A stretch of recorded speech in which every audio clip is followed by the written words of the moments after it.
Alors cette fois, j'ai décidé de vous emmener avec moi en reportage. Nous sommes à Barnston, en Estrie, au Canada. Nous allons rejoindre le docteur Stéphanie Blain-Moraes et Hubert Mention de l'Université dans la Nature sur le site de l'étude que l'Université dans la Nature et l'Université McGill réalisent ensemble. C'est l'étude Reconnexion Nature et Biomusic. Et nous allons tout savoir sur cette étude qui finalement est une expérimentation avec une technologie nouvelle qui s'appelle le Biomusic. Et donc cette étude vise à récolter des informations sur l'état dans lequel se trouvent les participants lorsqu'ils sont dans la forêt. Et ces mesures vont être réalisées en temps réel grâce à ce senseur qui émet une musique, le senseur Biomusic. Alors pourquoi une étude comme celle-ci? Comment est-elle réalisée? À quoi va-t-elle servir? Bien, je propose qu'on aille découvrir tout ça en nous rendant près de la forêt, là où nous attendent Hubert Mention et le docteur Stéphanie Blain-Moraes. On y va! Le podcast de l'Université dans la Nature. Présenté par Emilia Tamco. Tous les jeudis, rejoignez-nous et vibrez avec la science qui nous reconnecte à la nature.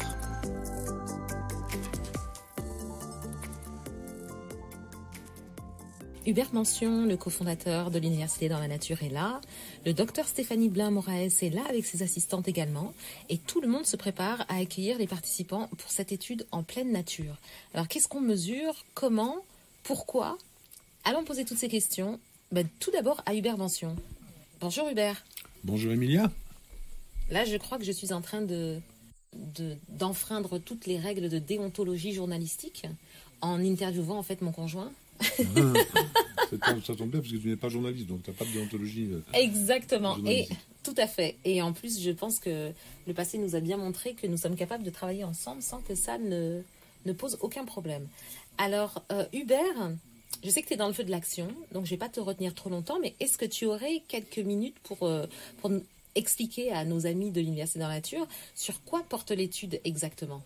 Oui, avec plaisir. Donc c'est une étude qui est, je pense, c'est vraiment une première mondiale, parce qu'on va étudier en temps réel l'impact physiologique d'une immersion dans la forêt, et en particulier l'impact physiologique de l'activité qu'on a conçue à l'Université dans la Nature, qui est donc l'activité qu'on appelle Reconnexion Nature, qui contient plusieurs étapes, et on va donc pouvoir mesurer étape par étape l'impact de tout ça.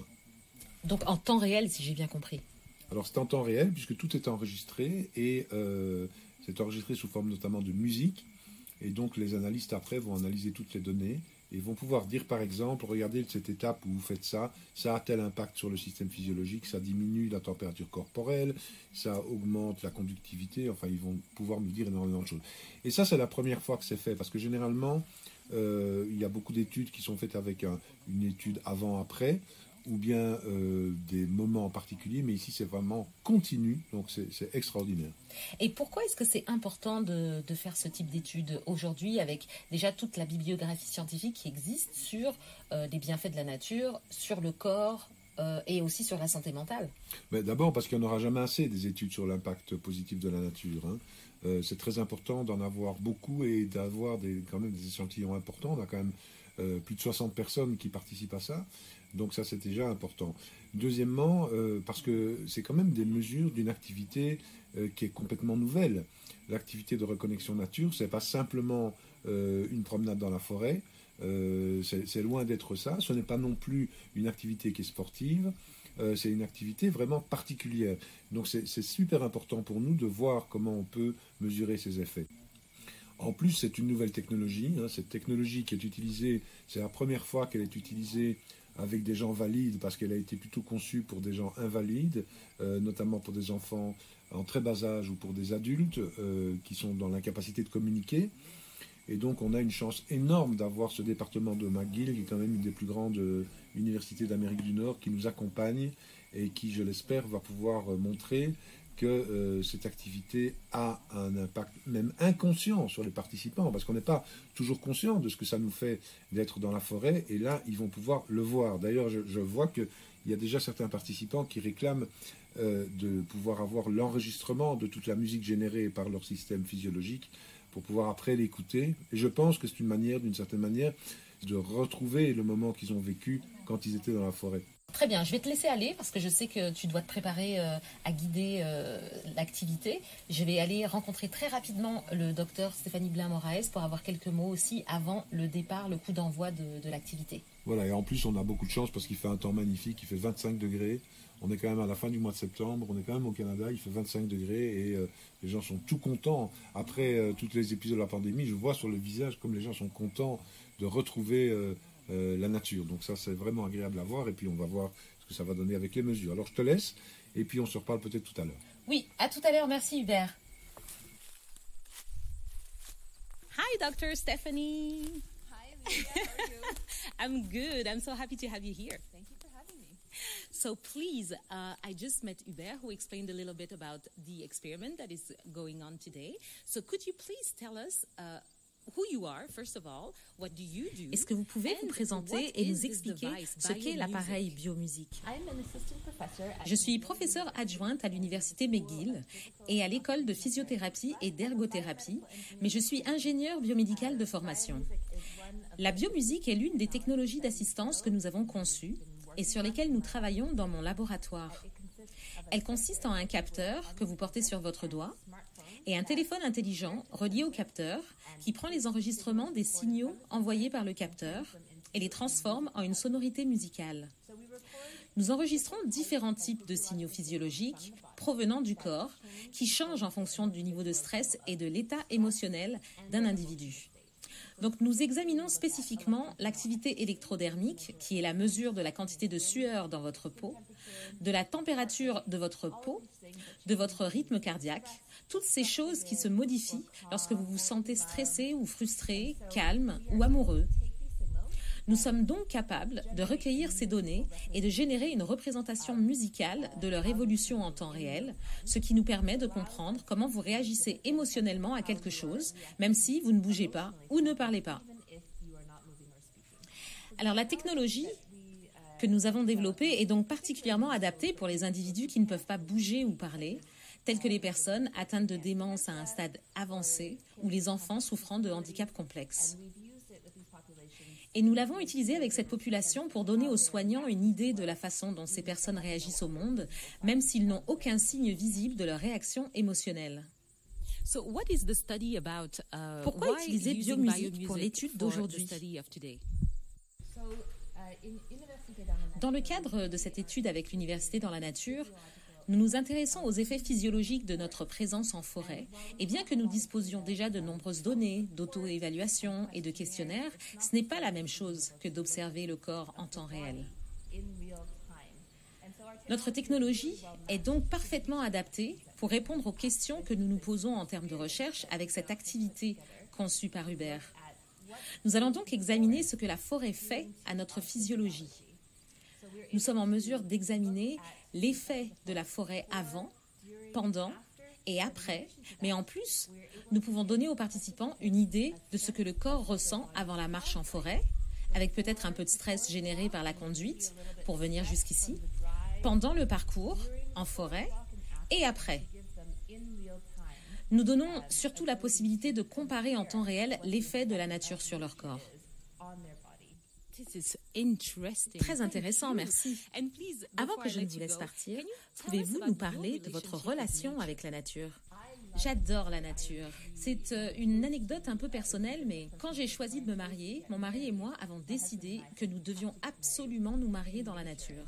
Nous avons donc emmené tous nos invités à Muskoka, en Ontario, et avons passé 2 jours dans la nature lors de cette journée si importante de notre vie, parce que la nature compte beaucoup pour nous. Thank you so Merci much, beaucoup, Dr. Dr. Stephanie. I'll let Stéphanie. you go now Je vous laisse because I know partir you're maintenant. busy. Je sais que vous êtes So, occupé. good luck with Alors, the bonne study. chance pour l'étude. Thank you very much. Bye. Bye.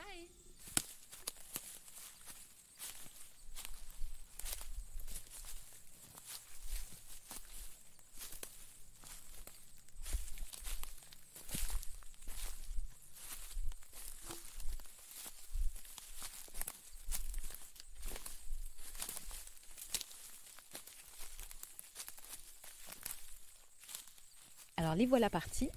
Ils vont passer près de 2 heures dans la forêt pour cette activité, avec les senseurs sur le bout des doigts.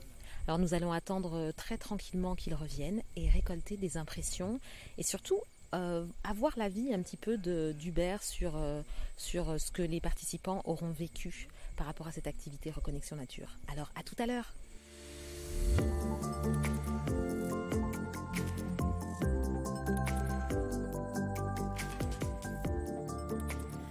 Stéphanie, tu as participé à l'étude il y a quelques minutes, donc l'étude qui vient de se terminer. Qu'est-ce que tu penses du lien avec la nature aujourd'hui ? À quel point pour toi c'est important de réintégrer la nature dans son quotidien ? Je trouve que c'est super important la nature. On a vraiment perdu cette connexion-là, surtout dans les grandes villes. Puis avec la période de confinement, j'ai passé une bonne partie de la période de confinement au Nouveau-Brunswick, donc dans ma ville natale en fait. Et j'aurais jamais cru ça il y a quelques années de croire et de penser en fait que j'avais le goût de revenir dans la nature. Pour moi, dans ma tête, c'était clair et simple. Je voulais vivre à Montréal parce que c'est une ville, ça bouge et tout. Mais de passer le confinement dans la nature, oui, il y avait ses hauts et ses bas, mais j'ai vraiment réalisé l'importance de la nature sur ma vie, sur moi-même, sur mon mental, sur mon physique, sur mon corps et tout. Puis maintenant, j'ai vraiment le goût de ressortir de Montréal le plus vite possible puis de retourner dans la nature de nouveau. Alors, je suis avec un des participants, Diogo. Alors, Diogo, qu'est-ce que tu as tout simplement pensé de ce que tu as vécu ? Mais c'était une expérience, pour moi en tout cas, unique. Parce que moi, j'ai un rapport de la nature surtout déjà un peu contradictoire parce que je viens du Brésil. Je viens d'une grande ville, c'est São Paulo, une ville avec 20 millions de personnes. Mais chaque année, j'avais le privilège d'aller à Bahia, c'est au nord-est du Brésil, avec de l'eau, avec ma grand-mère qui cuisinait, mes tantes. Donc c'est ça pour moi, il y a un amour, une affectivité. Et moi, j'ai toujours, en tant qu'immigrant ici au Québec, même que j'ai trouvé des conditions politiques, culturelles avec la musique, de me réjouir et d'être content avec le travail, j'ai toujours un rapport un peu restrictif avec la nature, un peu de peur, de froid, parce que je viens pour moi, la nature, c'est la forêt tropicale. Et de venir ici et pouvoir faire un parcours guidé, et un parcours guidé philosophique aussi. Donc, ça m'apporte un espoir de pouvoir changer cette signification que j'ai par rapport à la nature au Québec.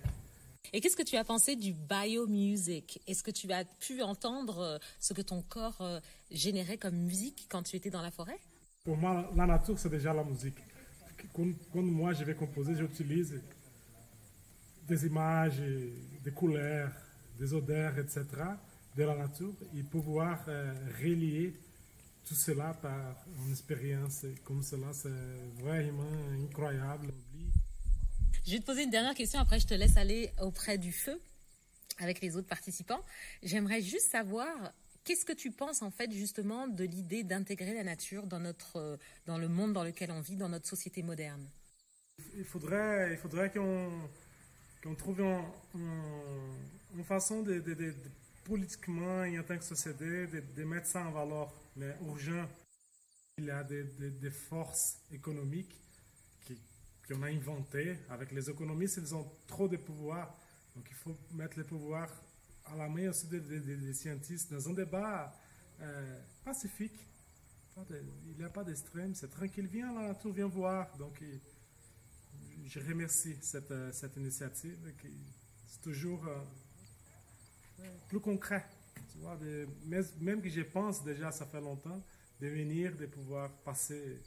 On a passé 3 heures. Imagine si je pourrais faire ça à chaque semaine avec mes enfants, avec mes amis, avec mes musiciens. C'est certain que ma musique, ça serait...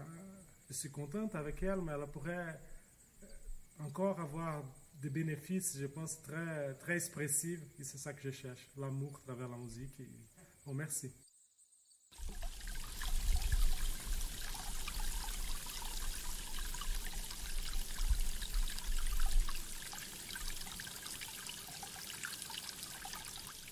Alors nous nous sommes posés près d'une rivière, les groupes sont repartis et je suis avec Hubert.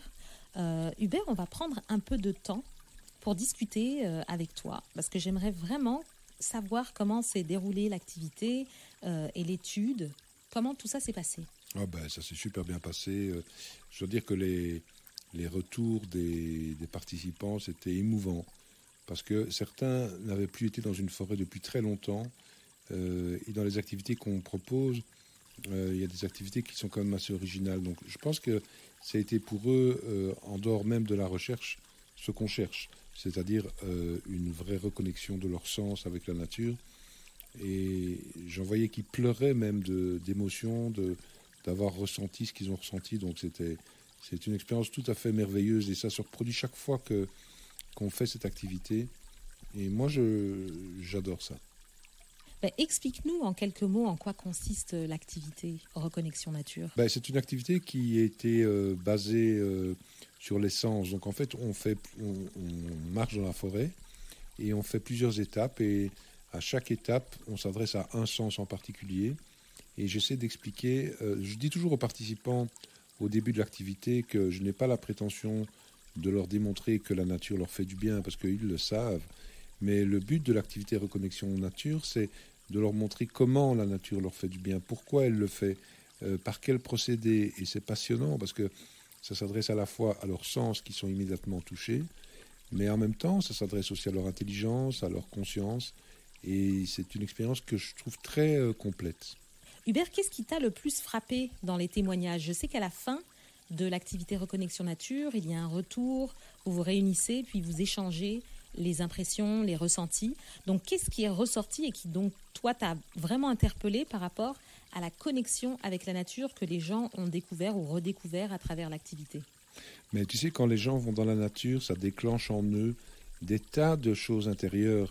Ça les ramène beaucoup à leur enfance et on ne peut pas savoir la profondeur dans laquelle ils se trouvent. Mais moi, j'ai été très frappé par beaucoup de témoignages, et notamment par un participant qui vient du Nigeria. Et quand on a commencé l'activité, je le sentais un peu fébrile. Il est émigrant au Québec depuis peu de temps. Et j'ai expliqué tout au début de l'activité, parce que c'est important de le dire. Je dis, vous savez, au Québec, il n'y a pas de serpents venimeux. Ici, il y a des ours, il y a des coyotes, et il y a des loups, mais ils ne vont pas nous approcher. Et j'ai senti que ça l'a soulagé. Et tout à la fin de l'activité, il a dit, j'ai été super content d'apprendre qu'il n'y a pas de serpents venimeux ici, parce que c'est la raison pour laquelle, moi, au Québec, je n'ai jamais osé aller dans les forêts, parce que j'avais peur de ça. Et donc maintenant, je vais pouvoir y aller sans aucune peur. Et moi, j'étais très content de ça. On ne se rend jamais compte des peurs que les immigrants ont par rapport, d'une part, à l'ignorance de la nature canadienne et d'autre part, à la connaissance de leur nature natale. Et donc, c'est important de parler de tout ça. Mais il y a eu beaucoup d'autres témoignages. Par exemple, il y a eu une Parisienne qui disait qu'elle ne pouvait même pas parler, que ce qu'elle avait vécu était tellement intense qu'elle avait besoin d'être seule pour y penser. Ah oui? Oui, pour le revivre. Non, c'est toujours comme ça. Je veux dire, même avec des gens qui souvent vont dans la nature, qui courent dans la nature, je dois dire que les témoignages qu'on a, c'est extraordinaire. Un jour, il faudrait faire un livre avec ça, parce que c'est fantastique, la reconnexion avec la nature.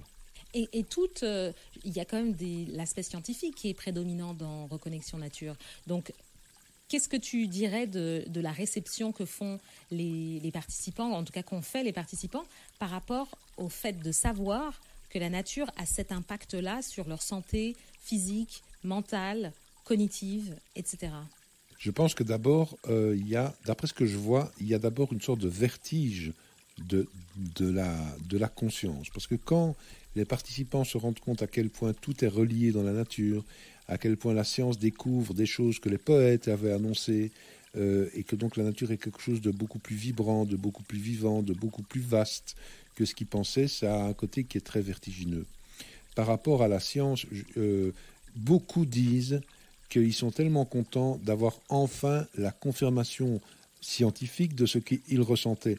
Et moi, je trouve que c'est un truc très important, ça, parce que quand on va dans une forêt, c'est sûr que la plupart du temps, on se sent bien, on se sent mieux, mais parfois on a l'impression que c'est notre propre imagination, qu'on fabule un peu. Et quand au contraire, il y a quelqu'un qui vient dire non, mais vous ne fabulez pas, il y a vraiment quelque chose qui est en train de se passer et on peut l'expliquer, on a des éléments de réponse et les voilà, eh bien on se sent conforté dans son ressenti Et je trouve ça très important parce que ça va pousser tous ces participants à retourner après en forêt. Souvent, nous, on a vu, par exemple, des parents qui viennent le faire et puis qui nous disent ah, vous savez, le week-end dernier, je suis retourné avec les enfants, j'aurais expliqué des choses. Donc, c'est très important, ça. D'accord. Et d'ailleurs, est-ce que tu peux nous expliquer un peu comment tu as conçu Reconnexion Nature? C'est parti de quoi et qu'est-ce que ça t'a pris pour mettre en place tout ce parcours? Oui, bien sûr. Tout a commencé d'abord par une expérience personnelle, puisque à un moment donné dans ma vie, je suis passé dans une sorte de trou noir, là, un moment très très difficile, qui a fait que j'ai ressenti le besoin de me réfugier dans la forêt. C'est quelque chose que j'avais toujours fait, mais en tant qu'enfant, en tant qu'adolescent, mais ce jour-là, cette fois-là, ça a été plus fort parce que ça a duré beaucoup plus longtemps et c'était dans un moment tournant de ma vie. Donc je suis resté longtemps et quand j'en suis sorti, je me suis vraiment demandé ce qui s'était passé parce que je me sentais complètement régénéré et à vrai dire, je ne comprenais pas vraiment pourquoi et je voulais savoir si c'était justement un effet de mon imagination. Et donc j'ai commencé à faire beaucoup de recherches. Bon, comme j'ai une formation d'avocat, moi, la question des sources a toujours été très importante pour moi. J'ai fait plein de recherches et j'ai découvert qu'il y avait donc un corpus scientifique très important depuis les années 70. Et en consultant ce corpus donc pendant des années, là, parce que ça m'a pris quand même beaucoup de temps, j'ai commencé à concevoir cette activité de reconnexion nature. Je dois dire que donc cette activité, elle a vraiment été faite main dans la main avec beaucoup de scientifiques qui m'ont aidé, parce que moi je voulais qu'ils valident beaucoup de choses. Je tenais beaucoup à ce que ce soit très solide d'un point de vue, très rigoureux d'un point de vue scientifique. Donc j'ai parlé avec beaucoup d'entre eux, j'ai lu beaucoup de leurs travaux. Dernièrement, par exemple, je parlais avec un chercheur à l'Université du Québec à Trois-Rivières, Frasnelli, qui a fait des découvertes tellement intéressantes sur l'odorat et le cortex, par exemple, et je trouve qu'en nature, c'est un lieu idéal pour le faire. Bref, c'est une activité, si tu veux, qui finalement a pour ambition de faire basculer la science dans la société civile, c'est-à-dire c'est vraiment faire en sorte que la science aide les gens au quotidien dans leur rapport avec la nature. Pas évidemment d'un point de vue qui est uniquement cognitif, hein, c'est vraiment justement ça notre activité, c'est les deux, c'est à la fois une très grande importance donnée à la sensibilité et aux sensations, mais en même temps une très grande importance aussi donnée à l'explication. La raison pour laquelle j'avais envie de faire ce reportage, c'est parce que j'ai reçu beaucoup de messages sur Instagram, sur les réseaux sociaux de manière générale, qui demandaient en fait qu'est-ce que c'est que cette étude, qu'est-ce qu'on essaye de faire, à quoi ça va aboutir. Donc bien entendu, il va falloir attendre un petit peu que les analystes fassent le travail d'éplucher un peu les données qui ont été récoltées. Mais j'avoue que aujourd'hui, c'est très intéressant de passer en revue les commentaires des participants. Et j'en ai un en particulier que je veux te soumettre, Hubert.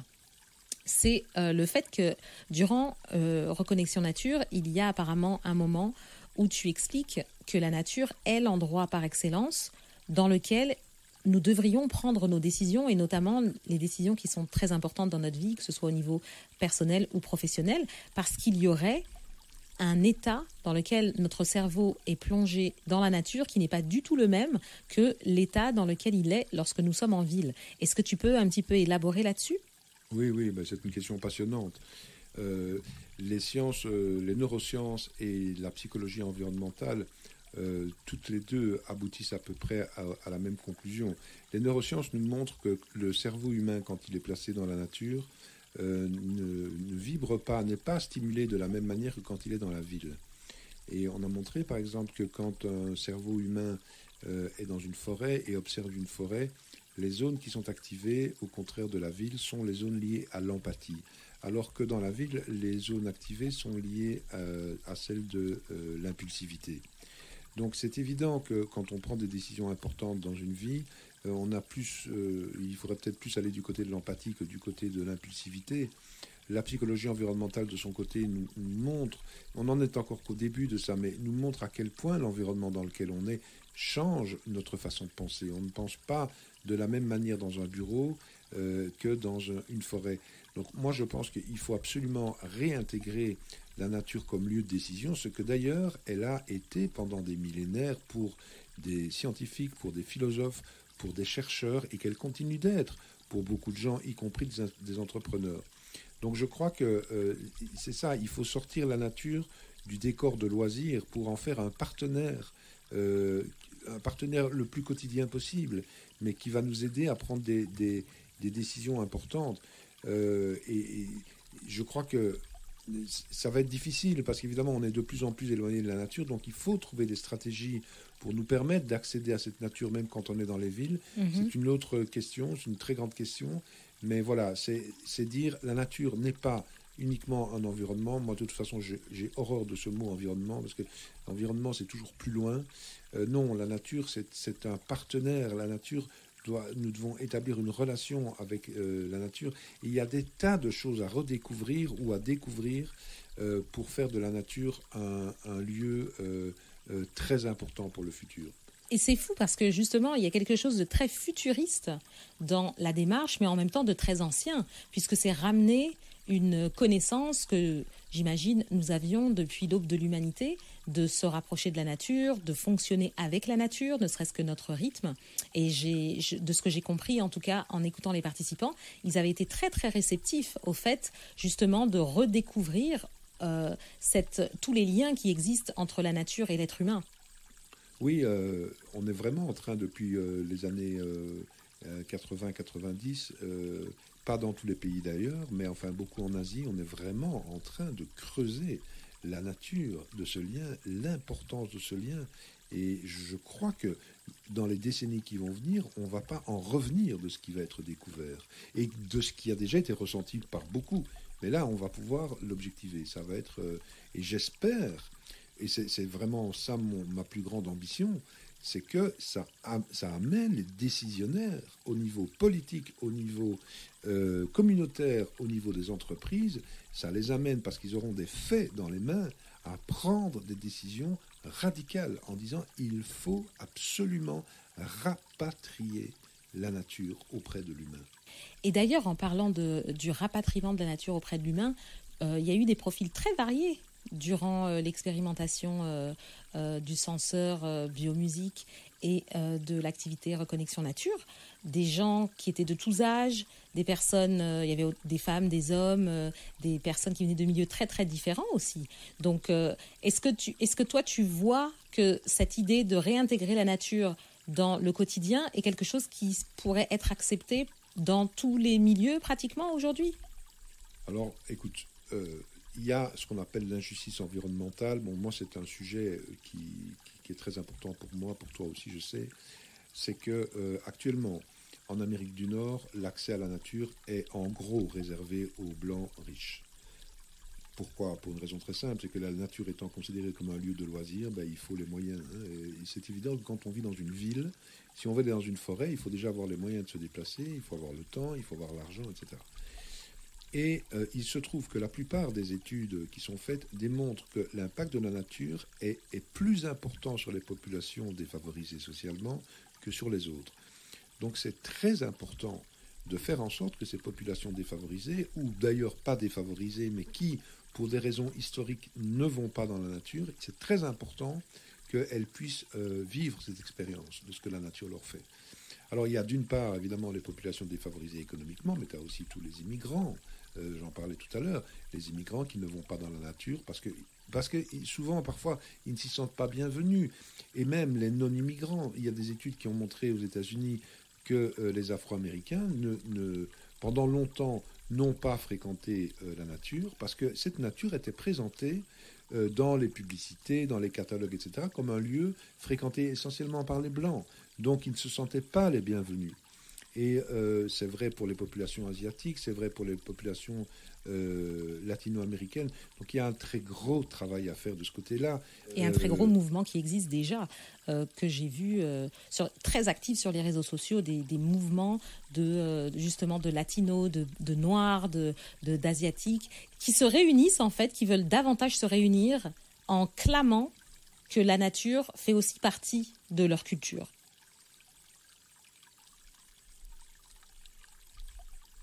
Oui, c'est ça, mais c'est encore très, très, très minoritaire. Et il y a d'autres, par exemple, si tu prends le groupe des femmes, les femmes, moi, ça fait longtemps que je me suis aperçu que les femmes ont peur d'aller dans la nature.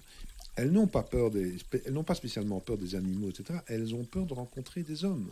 Elles ont peur de rencontrer les hommes qu'on voit dans les films, qui sont des malades, qui courent avec un couteau, etc. Donc ça, c'est pour moi un très gros problème, parce que si les femmes ont peur d'aller dans la nature, elles ne vont pas y emmener leurs enfants, et donc les enfants ne vont pas plus tard vouloir y retourner. Donc il faut aussi trouver des solutions pour que les femmes se sentent en sécurité. Mais tu vois, c'est ça tout le problème, parce que la nature, c'est quand même un lieu de liberté. Donc comment est-ce qu'on fait pour donner un sentiment de sécurité, mais en même temps sauvegarder la liberté? Parce que sans la sensation de liberté dans la nature, on perd beaucoup. Donc c'est très complexe. Ce sont des problématiques, et c'est pour ça que ça m'intéresse, parce que elles nécessitent des compétences à la fois de psychologues, de sociologues, de médecins, d'historiens, d'anthropologues, de plein de gens. Et on doit tous s'atteler à ça. Tous les penseurs, tous ceux qui réfléchissent à ça, il faut qu'ils se mettent ensemble pour essayer de trouver des solutions pour que l'être humain puisse retourner à la maison. Parce que finalement, c'est ça. C'est retourner à la maison, aller dans la nature. Donc c'est tout ça qu'il y a en filigrane derrière Reconnexion Nature, c'est ce que je comprends. Ah oui, absolument. Je fais comme si je ne le savais pas alors que je t'ai vu le concevoir. Mais il faut bien, tu dis que je ne suis pas journaliste, mais je suis désolée, je suis journaliste là, maintenant. Parce qu'il faut que je te fasse cracher toutes ces belles informations, parce qu'effectivement, c'est un énorme travail, c'est une belle ambition, et puis j'ai vu l'enthousiasme aussi des participants, et c'est très beau à voir, le soutien surtout, le soutien, les encouragements. Donc je pense qu'il y a quelque chose là qu'il faut continuer à faire avancer. Je vais pas te garder très longtemps, parce que je sais que tu as une très très longue journée aujourd'hui, et puis il y en a une autre qui doit se profiler demain. Je voudrais savoir, par rapport à la suite de ce qui va se passer avec cette étude, qu'est-ce qu'on vise avec Reconnexion Nature et biomusique? Alors, ce qu'on vise, c'est très simple. On veut valider cette activité d'un point de vue scientifique. Dès l'instant où elle sera validée, parce que, comme je disais tout à l'heure, pour moi, elle est déjà validée puisqu'elle est basée sur beaucoup d'expériences et de recherches scientifiques. Mais si on peut la valider comme on est en train de le faire, comme on le fait aujourd'hui et comme on va le faire demain, avec des mesures en temps réel, c'est-à-dire on va pouvoir voir ce que ça fait au corps et aussi à la psyché. À partir du moment où ça va être établi, ça va être mesuré, ça va être quantifié, alors cette activité, elle peut être exportée partout comme étant une activité finalement fondamentalement thérapeutique, mais surtout de reconnexion. Et moi, je veux absolument qu'on aille plus loin et qu'on soit capable de pouvoir montrer, si c'est le cas, que les gens qui ont fait cette activité retournent après plus souvent dans la nature, et que ce sont des effets sur le long terme, et y emmènent leurs enfants. Mais déjà, empiriquement, on a déjà ça, parce qu'on a des gens qui viennent nous le dire. Mais quel est le pourcentage, c'est tout ça qu'il faut savoir. Mais je crois qu'il y a un énorme besoin de retour à la nature aujourd'hui, partout en Occident.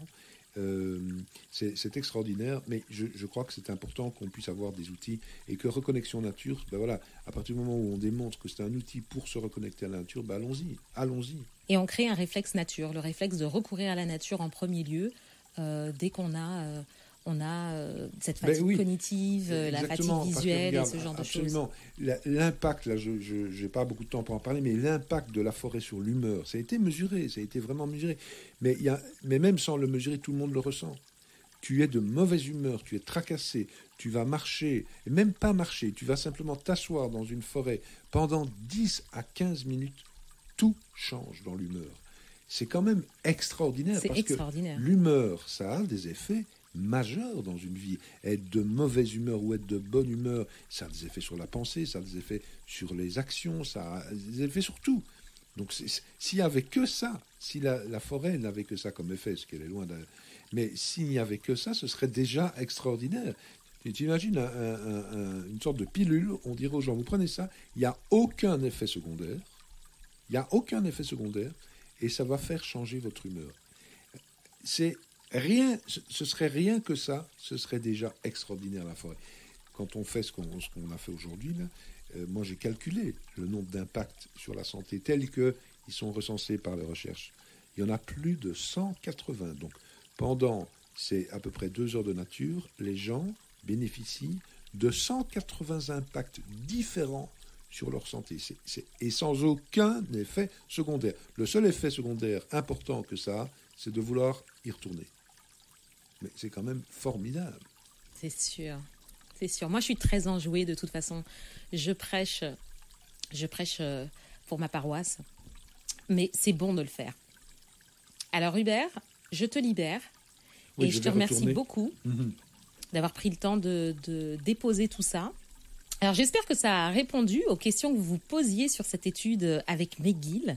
Encore une fois, j'avais reçu tellement de messages que je m'étais dit, il faut absolument faire ce petit reportage. Donc, on va retourner à nos émissions habituelles avec notre entrevue dès la semaine prochaine.